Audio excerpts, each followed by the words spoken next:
واجعل طريق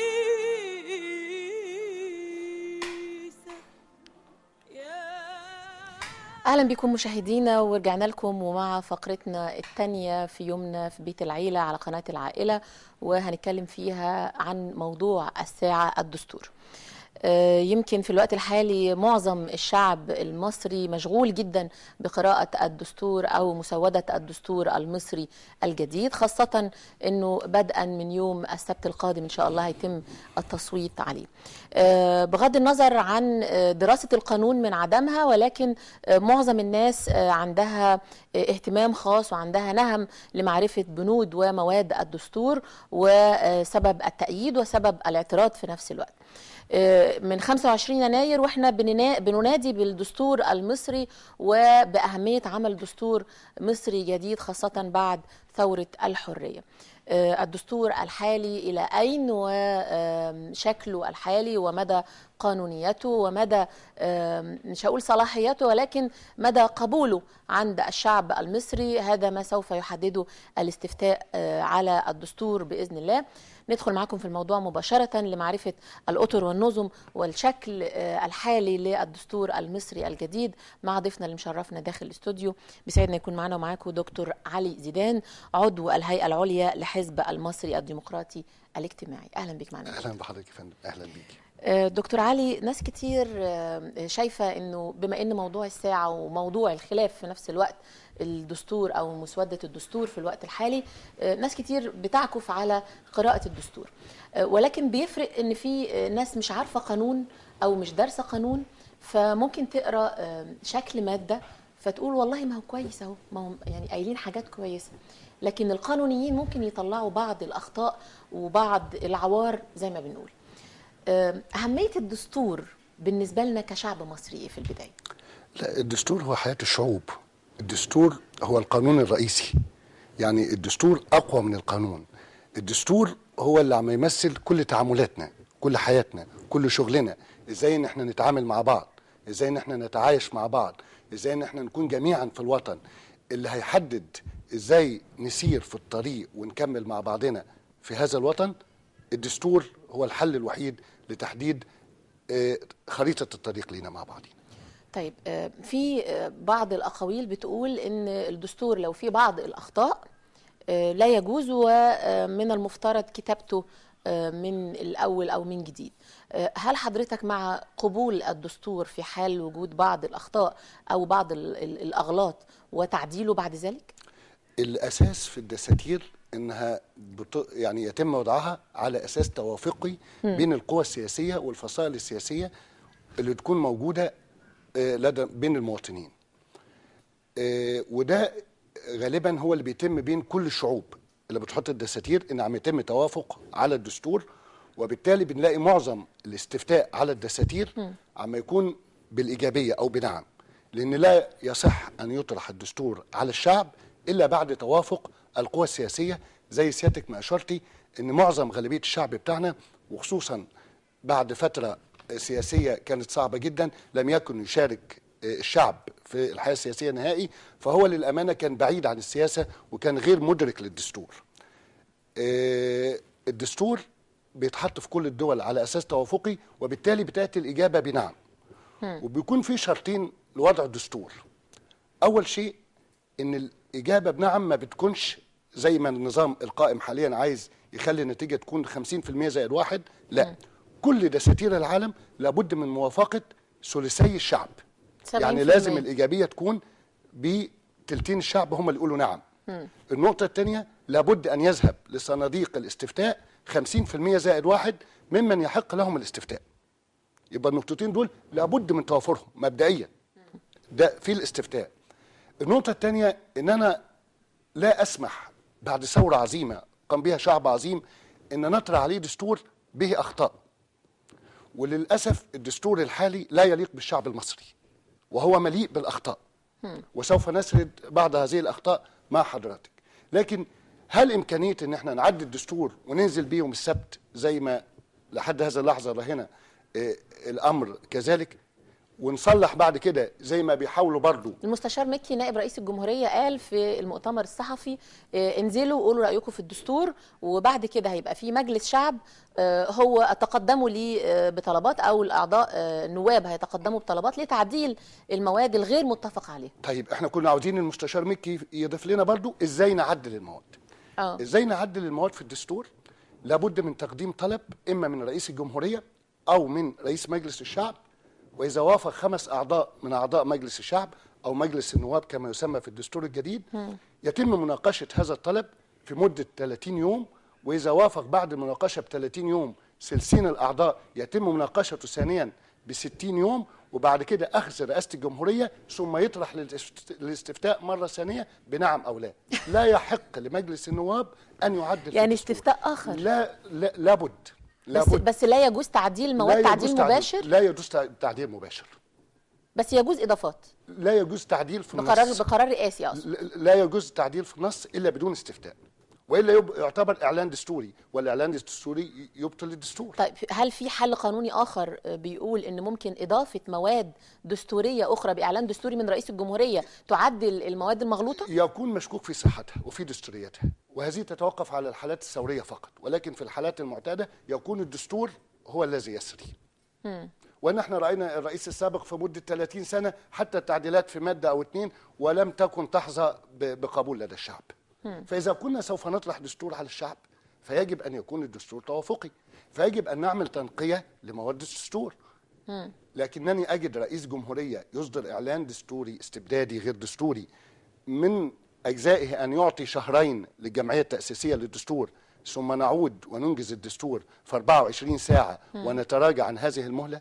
يعني ده صراحه قمه يعني.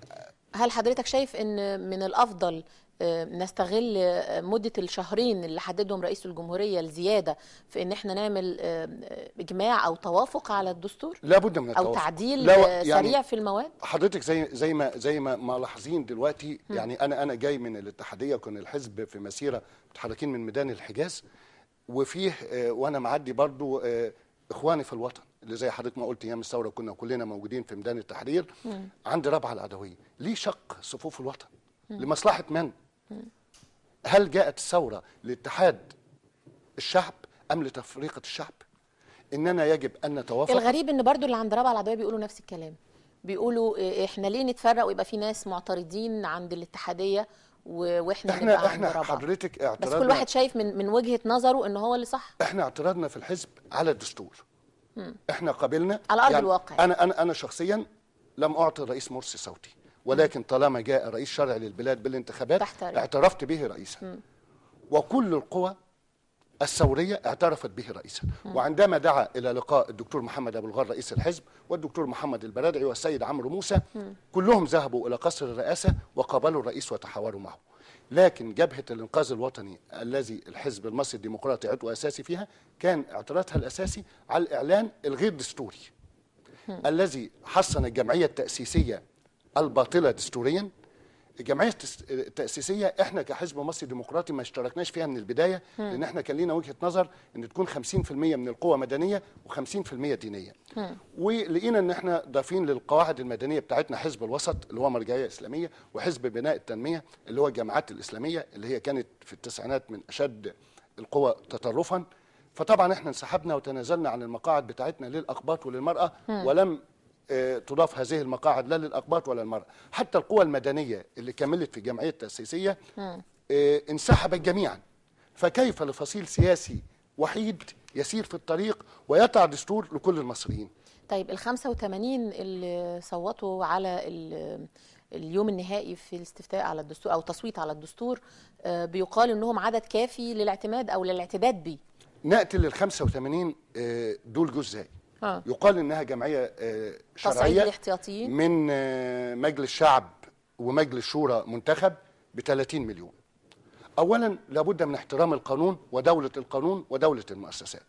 طالما ان المحكمه الدستوريه اقرت ان مجلس الشعب باطل يبقى هو باطل، لا جدال في ذلك. طلعوا 30 مليون 40 مليون، طلع الشعب كله، ما بني على باطل فهو باطل. واحترام القانون هو اللي هيضمن ليا ولجميع المواطنين الامن والطمانينه. يبقى إذن هذه الجمعيه التاسيسيه تم اختيارها من مجلس باطل. النقطه الثانيه ان كل القوى المدنيه انسحبت، والرئيس كان مدرك وعارف ان الجمعيه دي باطله وسوف يصدر حكم للمحكمه الدستوريه باطل، لانه مدرك يقينا ان الجمعيه دي باطله، فاتخذ قراره بتحسين الجمعيه التاسيسيه. كيف للرئيس ان يحسن؟ كيف تفرض الامور على الشعب بهذه الطريقه؟ كيف يتم انتخابات مجلس شعب مزور، تاتي جمعيه مزوره او غير دستوريه، وكيف يحصنها الرئيس الى ان تتم دستور في 12 ساعه؟ في جمعيه دستوريه تبتدي تشتغل من الساعه 12 الظهر لحد الساعه 8 الصبح، متوسط اعمار الساده الافاضل اعضائها 70 سنه، حتى التركيز 16 ساعه في 9 مواد ضم اضافاتهم في هذه الليله. مواد الدستور مواد للامانه ضاره جدا بالشعب.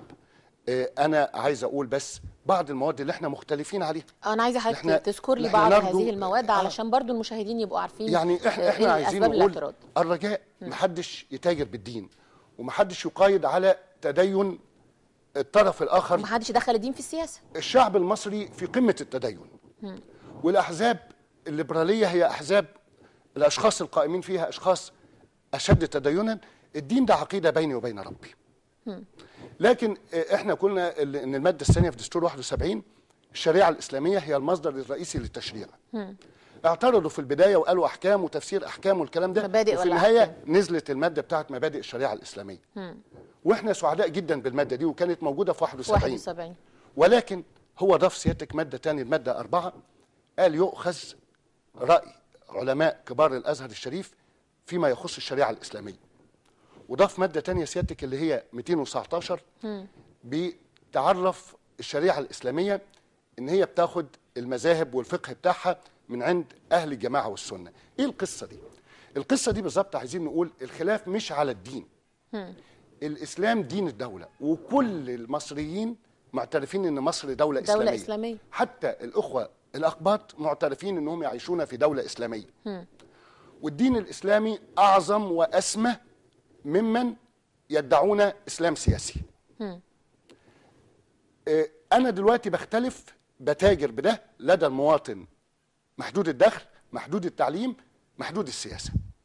وهو في الحقيقه جدال حول الطبيعه القانونيه وليست الطبيعه الدينيه للبلد. الصراع ليس بين دين ومدني، ولكن صراع قانوني. بمعنى انا دلوقتي القوانين اللي هتطلع للشعب ده اللي لو قال لا مش هتبقى موجوده، هل يا ترى النائب اللي هيتم انتخابه بالبرلمان هو اللي هيدي القوانين؟ هل القاضي في المحكمه هو اللي هيدي القوانين؟ هذا غير صحيح. لابد من الرجوع للعلماء كبار علماء الازهر الشريف، ولابد من تصديقهم على هذه الاحكام. تمام. واحنا ما عارفينش مين اللي هيعين العلماء دول، وانتمائهم هيكون لمين. اسمح لي، في جزء كبير جدا من مواد الدستور تم استبدال كلمة تلتزم الدولة بتكفل الدولة. تمام. هل في فارق بين تلتزم وتكفل؟ تمام. ده سؤال مهم جدا. الدولة تقريبا في كل الأمور اللي تختص بالتعليم، بالرعاية الصحية، بالمعاشات، بالتأمينات، قالت تكفل. تكفل لا يلزم الدولة. لا يلزم الدولة. بمعنى أنا أستاذ جراحة لنأتي للرعاية الصحية. هو قال تكفل الدولة الرعاية الصحية لغير القادرين. تكفل أولا لا تلتزم الدولة، لم يقل تلتزم الدولة بالرعاية الصحية. يعني تكفل دي تخضع حسب إن استطاعت الدولة أم لم تستطع. هو لم يلزم الدولة إطلاقا. النقطة الثانية غير القادرين. من الذي يحدد أنني قادر أم غير قادر على الرعاية الصحية؟ التعليم. أنا بسأل الدكتور مرسي وهو أستاذ جامعة وخد الدكتوراه من أمريكا، هل فيه ميزانية التعليم في الدستور الجديد قد إيه؟ هو بيقول ان الدوله تدخل التعليم. قالوا دي حاجه القوانين هي اللي بتنظمها مش الدستور. ممتاز جدا. هو لم يدع ذلك. الدستور نوعين، يا اما الدستور يوضح في مواد مختصره مقتضبه، وبالتالي القانون يشرح هذه المواد، وهذا في الدستور الامريكي 10 مواد والقانون يفسر. لكن انت هنا حاطط لي حوالي فوق ال 250 ماده، فانت لجأت الى التفسير. فحضرتك في التامينات والمعاشات وبرضه في مواد يا دكتور، في التعليم في مواد مادة بتتكلم عن شيء، وفي آخر الباب مادة بتتكلم عن نفس الشيء ولكن بإضافة جزء آخر. بالظبط. أنا مثلا من ضمن المواد برضو اللي عايز أقولها السلطة التشريعية في الدولة. السلطه التشريعيه في الدوله احنا كلنا نادينا ايه داعي لبقاء مجلس الشورى. انا عايز اقول بقاء مجلس الشورى ليه سنه. ماذا افاد الدوله مجلس الشورى القائم حاليا؟ هو دلوقتي اعطى مجلس الشورى صلاحيات جديده وابقى عليه، وهيدخل الدوله في انتخابات جديده فيها مجلس الشورى. طب الناس اللي بتقول مجلس الشورى هو الحصن الحصين واخر يعني ما يمكن ان نرجع اليه من مؤسسات الدوله. ممتاز. مين الناس دول؟ الناس دول اللي هم عارفين ان 106 عضو من الاعضاء الحاليين في مجلس الشورى من حزب الحريه والعداله. 106 من 180. وانا اقول لحضرتك ال 106 دول ازاي، وهو حصل ده في الدستور. يعني هو في الدستور خلى مجلس الشعب ومجلس الشورى، ومش كده ادى مجلس الشورى صلاحيات، فغالبا القصه هتبقى صراع بين مجلس الشورى ومجلس الشعب، وهنقضي الوقت بالشكل ده. بس هيتحول مجلس شيوخ، مش هيبقى مجلس شورى. هو مسميه مجلس، هو حضرتك كان مسميه مجلس شيوخ، وكان مخليه 40 سنه، لغى كل ده في ال 16 ساعه. 16 ساعه اللي احنا نايمين، اللي احنا نمنا وقمنا، لغى كل ده، لغى كلمه مجلس شيوخ، خلاها مجلس شورى. هقول لسيادتك حاجه تاني، حتى قانون الانتخابات، قانون الانتخابات المحكمه الدستوريه الغته ليه وقالت غير دستوري ليه؟ عشان الانتخابات تلتين للقايمه وتلت للفردي. تمام. وبالتالي هو غير قانوني. هو خلى نفس القانون، ولكن ضاف ليه ان من حق المستقلين ان يترشحوا على القوم والفردي. طب هو ليه خلاه؟ انا هقول لحضرتك حاجه بسيطه قوي. انا كنت قائم بانتخابات مجلس الشورى في المحافظه التي ينتمي اليها، محافظه اسيوط. كان هي 6 اعضاء من مجلس الشورى هم اللي يمثلوا في البرلمان. طبعا المحافظه كبيره جدا جدا، ولازم المواطنين يكونوا فاهمين كويس قوي ان الحريه والعداله بيحطوا دستور لمصلحته الشخصيه فقط. المحافظه واسعه جدا، المحافظه 14 مركز، في كل مركز فيه اخوان مسلمين. في كل مركز فيه اللي كانوا بيوهموه انه بيروح ينتخب الاسلام. وبالتالي في القائمه الاخوان المسلمين خدوا مقعدين، وفي الفردي خدوا مقعدين، فبالتالي خدوا 4 مقاعد، واحنا الكتله المصريه خدنا مقعد والنور خد مقعد. فهم بيحطوا القانون الانتخابي البقاء على مجلس الشورى عشان هم واخدين اغلبيه فيه، اغلبيه مطلقه 160. الناس ما نزلتش، هم بينزلوا، هم عندهم حشود. انا حضرتك دلوقتي وانا جاي من مدينه نصر كميه حشود وميكروباصات واتوبيسات رهيبه جدا. تمام. البقاء على مجلس الشورى. النقطه الثانيه اللي عايز اضيفها، ال 50% عمال وفلاحين. كان في شبه اجماع على الغاء نسبه ال 50% عمال وفلاحين لانه لم يكن هذا وقتها. ولكن القائمين على او اللجنه التاسيسيه للدستور ابقت على ال 50% عمال وفلاحين، واقبت بها كذبا وهم يدعون الدين. كيف كذبا؟ ازاي؟ انا اقول لحضرتك، انا كنت مشرف على انتخابات مجلس الشورى في الكتله المصريه ولم ارشح نفسي. ليه؟ لان انا ليس عامل ولا فلاح. تمام. فالمفروض هو لو ابقى على ال 50% عمال وفلاحين، انا برضو ما اقدرش انزل عامل ولا فلاح. انا استاذ جامعه وبقيت عامل. هو قال لك ايه؟ البقاء على ال 50% عمال وفلاحين، وعرف العامل، ضاف له تعريف، هو كل من يعمل باجر. فانت خليت كل الدوله كل من يعمل باجر بغض النظر عن المستوى التعليمي. كل من يعمل باجر، يعني انا استاذ جامعه وابقى عامل، وهذه سياستهم وهذا طريقهم.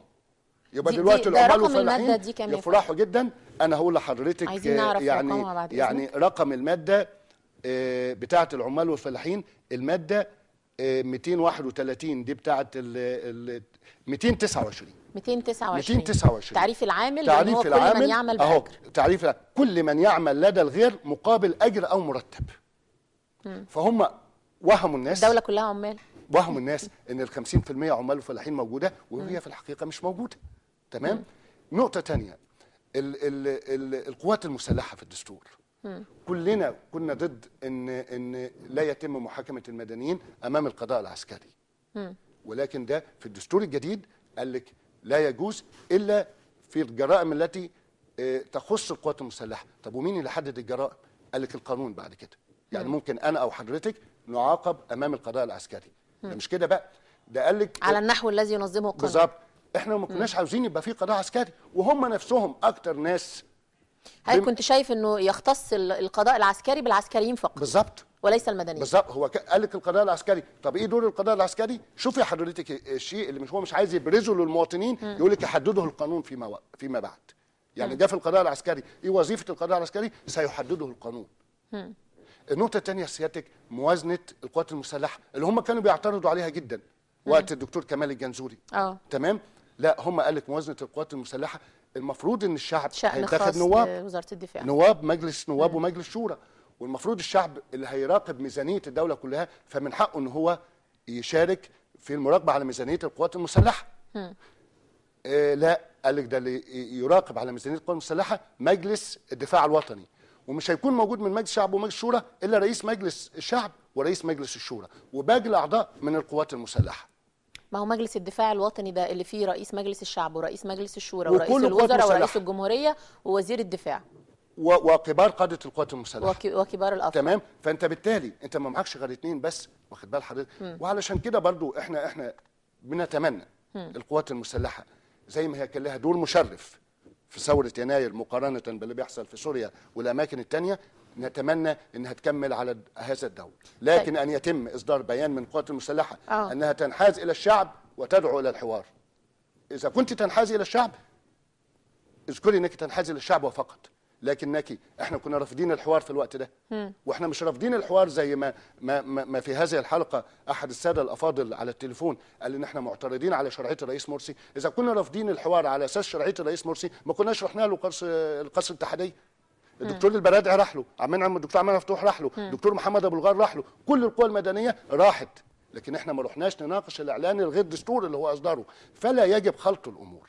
طيب خلينا نتكلم على أرض الواقع، وزي ما كل المصريين دلوقتي منتظرين يوم السبت علشان يدلوا بأصواتهم في الاستفتاء الدستوري. الحشود ابتدت والأصوات ابتدت تقول بعربيات الميكروفونات في الشارع نعم للاستقرار، قول نعم للدستور عشان الاستقرار، ونفس الكلام بتاع الاستفتاء الدستوري بتاع مارس 2011.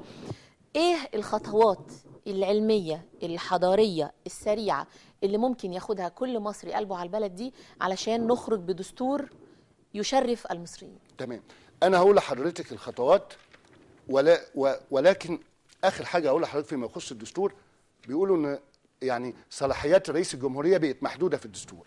صلاحيات رئيس الجمهوريه هم كانوا 26 في دستور 71، رئيس السلطه التنفيذيه بقوا 23. انه يختار رئيس الوزراء يضع السياسه العامه للدوله وهو المسؤول عن الدفاع والامن القومي والسياسه الخارجيه. ماده كام دي؟ دي سيادتك ماده 141. ويرأس اجتماعات الحكومه متى شاء 143. ويبرم المعاهدات الدوليه. ويبرم المعاهدات الدوليه دي يعني انا مش عايز اخوض في تفاصيلها ومش عايز اخوض في موقف الاداره الامريكيه اتجاه القائمين على النظام الحاليين، ومش عاوزين نربط ده بما حدث في غزه. بس يبرم المعاهدات الدوليه دي موجوده في دستور 71. مش عاوزين نربط الهدوء اللي حاصل الان في سيناء. انا ارجو ان الشعب اللي هيتوجه يوم السبت يربط كل هذه الامور.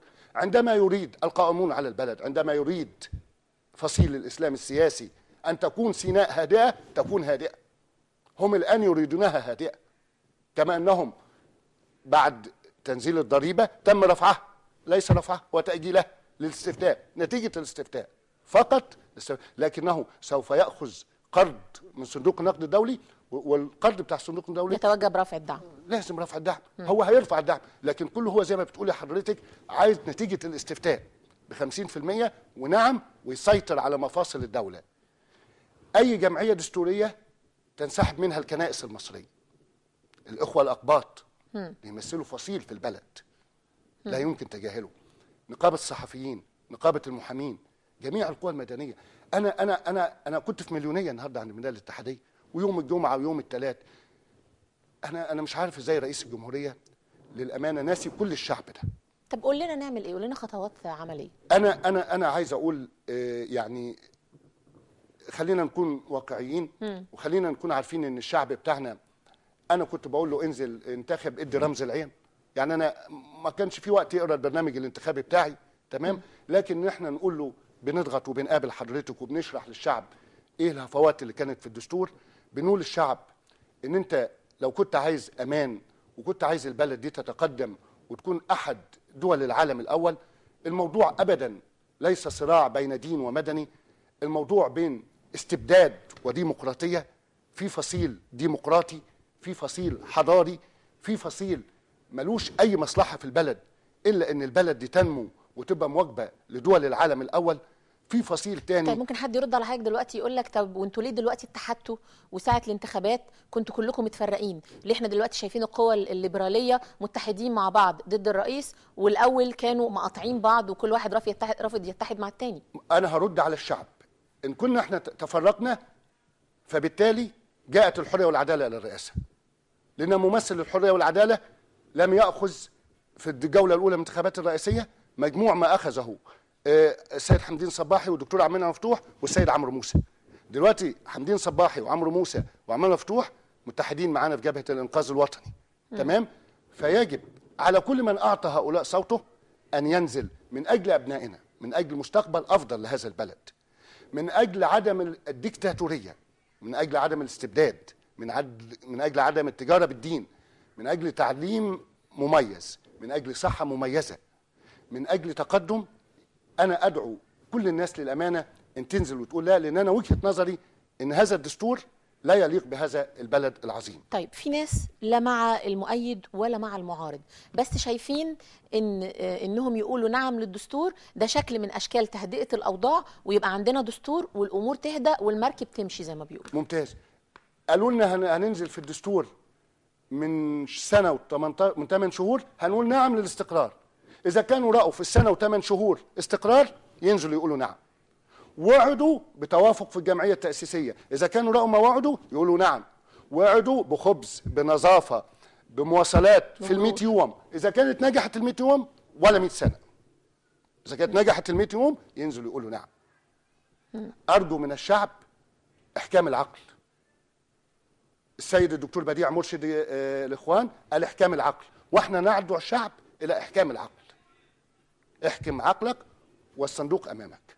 ولكن لنا شرط، احنا دلوقتي في جبهه الانقاذ الوطني ما خدناش قرار نهائي ان احنا هندعو الجماهير انها تنزل وتقول لا. الحزب وافقنا ان ندعو الجماهير انها تنزل وتقول لا، ولكن لينا شرط، الاشراف القضائي. لابد من الاشراف القضائي، وزي ما كان في البرنامج الساده القضاه قالوا لا يصح ولا يجوز. فعلا انا استاذ جراحه، هل يستطيع القاضي ان يجري عمليه جراحيه مكاني؟ لا يستطيع، هو ذكر ذلك. وانا ولا المعلمين ولا اي فصيل تاني ما حدش يقدر يحل محل حد. على الاقل نحن نثق في القضاه. نحن طيب. واحنا ارتضينا بالرئيس مرسي رئيسا لنا، لان وانا جاي يعني انا ادعو، يعني انا جاي معدي على المحكمه الدستوريه. كيف لدوله نتطلع الى دوله مدنيه ديمقراطيه حديثه ويتم حصار المحكمه الدستوريه ومدينه الانتاج؟ كيف يتم حصار المحكمه الدستوريه؟ شيء يدعو للاكتئاب. خيام امنع قضاه المحكمه الدستوريه، خلاص يبقى انا هكون في اي فصيل. فصيل القوه، فصيل الميليشيات. انني اقول للاخوه في الاسلام السياسي اذا اهتدينا الى القوه فانتم الضعفاء. إذا وصلنا إلى القوة وإن احنا نمنع القضاء وإن احنا نمنع دولة القانون ودولة العدل، لن يكون لكم مكان في هذه الدولة، لأنكم لم يكن لكم مكان في السابق. وكنا نتعاطف معكم، فنتمنى أن تتعظوا من الدروس القادمة، وأتمنى أن يتم فك حصار المحكمة الدستورية عشان منظرنا قدام العالم. احنا بنسافر مؤتمرات وبنمثل البلد، فالرجاء منظرنا يكون كويس قوي. عيب قوي لما يتم حصار والتهديدات الغريبه اللي قدام مدينه الانتاج الاعلامي اللي بدون مبرر، يعني مش ممكن، وذبح عجول وذبح جمال وحاجات غريبه كده بتحصل. يعني اذا كنت انت هتذهب امام مدينه الانتاج الاعلامي، وانا اسف يعني انا مش عارف السيده والدتي ان كانت امريكيه او غير امريكيه، او هي غير امريكيه وانا اعرف، او التباس، او استبعدت لان انا غير قانوني، ولا استبعدت من انتخابات الرئاسه. وبعدين نرحب باي اعتصام واي اعتراض، ولكن على اسس او على مطالب تطهير الاعلام، اي اعلام، الخاص ام الحكومي، الاعلام الذي لا ينتمي للاسلام السياسي. أنا طبعا بشكرك على وجودك معانا. أنا شاكر لحضرتك جدا. وبنتمنى مع حضرتك إن شاء الله يكون عندنا دستور لمصر بيعبر عن كل المصريين، ودستور مشرف نتشرف به أمام كل دول العالم، ونتقابل إن شاء الله في استفتاء الدستور. أنا سعيد جدا بلقاء حضرتك، وأتمنى كل الشعب ينزل يوم السبت، وأتمنى السادة القضاة ينزلوا ويشرفوا ويكون قاضي على كل صندوق، وأتمنى كل الشعب علشان أولادنا وأحفادنا كله يقول لا للدستور من أجل وضع دستور أفضل لهذا البلد العظيم. شكرا ليك. مشاهدينا، شفنا معاكم فقرتنا، وأعتقد في النهاية مش هقدر أقول لكم حاجة غير المثل المصري الجميل، عقلك في راسك تعرف خلاصك. معظمنا، مش هقول كلنا، قرينا الدستور حتى لو ما كانش على أسس قانونية أو ما كناش فاهمين كويس، ولكن نمشيها طبقا للراحة النفسية. لو انت مرتاح انزل قول نعم، لو انت مش مرتاح انزل قول لا. رأيك وقرارك، وكل واحد حر في رأيه وقراره. ما تخليش حد يسيطر على دماغك، ما تخليش حد يشيل دماغك ويحط دماغه مكان دماغك، ما تخليش حد يمشيك بالريموت كنترول. انت بس اللي هتحدد مستقبلك ومستقبل ولادك ومستقبل أمة بحالها كانت ولا زالت، وإن شاء الله هتكون من أعرق وأقدم الحضارات في مصر، ومن أكثر الدول تقدما بإذن الله في المستقبل. بعد الفاصل مع رباب الخيشن، خليكم معنا.